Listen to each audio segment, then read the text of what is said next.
நட்சத்திர ஹோட்டலில் செந்தில் பாலாஜி மற்றும் டாஸ்மாக் உயர் அதிகாரிகளுடன் சந்திப்பு நடைபெற்றதைத் தொடர்ந்து அமலாக்கத்துறை அதிகாரிகளும் அந்த நட்சத்திர ஹோட்டலில் ரகசியமாக கேமராவை வைத்து செந்தில் பாலாஜி மற்றும் டாஸ்மாக் உயர் அதிகாரிகள் பேசியதை வீடியோ மூலமாக கைப்பற்றியிருக்கிறார்கள். இது திமுகவின் தலைவரும் தமிழக முதல்வருமான மு.க.ஸ்டாலின் தலையில் விழுந்த மிகப்பெரிய ஒரு இடியாக மாறிவிட்டது.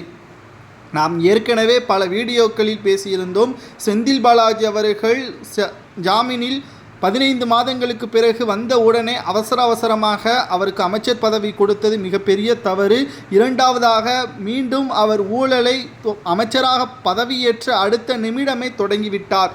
தமிழகத்தில் டாஸ்மாக் வாங்கக்கூடிய ஆலைகள் திமுக நடத்தக்கூடிய எம்பி ஜெகத்ரட்சகனின் சொந்தமான ஆலைகளில் இருந்து பல கோடிகள் டாஸ்மாக் பானங்களை வாங்குவதும் கொள்முதல் செய்யக்கூடிய அந்த பானங்களுக்கு சரியான வரியை 2 நிறுவனங்களும் செலுத்த தவறியதன் காரணமாகத்தான் தற்பொழுது 40,000 கோடி வரை இந்த ஊழல் செய்யப்பட்டிருப்பதை அமலாக்கத்துறை அதிகாரிகள் முதல்கட்ட விசாரணையில் தெரியப்படுத்தி 1000 கோடி முதல்கட்ட அதிகாரப்பூர்வமான அறிவிப்புகளை வெளியிட்டிருக்கிறார்கள்.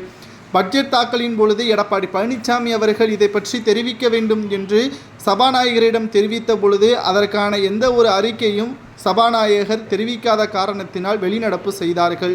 முதல் பட்ஜெட் தாக்கல் முடிந்த பிறகு இரவு 8 மணி அளவில் பிரபல நட்சத்திர ஹோட்டலில் செந்தில் பாலாஜியும் டாஸ்மாக் உயர் அதிகாரிகளும் ரகசிய சந்திப்பின் பொழுது அந்த நட்சத்திர ஹோட்டலில் பதுங்கியிருந்த அமலாக்கத்துறை அதிகாரிகள் செந்தில் பாலாஜி அவர்கள் என்னவெல்லாம் பேசியிருக்கிறார் என்பதை ஆதாரத்துடன் வீடியோ மூலமாக ரெக்கார்ட் செய்திருக்கிறார்கள். இது நீதிமன்றத்தில் நேரடியாக சமர்ப்பிக்கப்படும் என்ற தகவலும் வெளியாகியுள்ளது.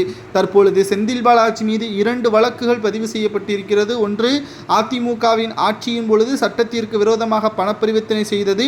இரண்டாவதாக 1000 கோடி வரை முதற்கட்ட விசாரணையில் மதுபானங்களை கொள்முதல் செய்ததில் ஊழல் செய்யப்பட்டது.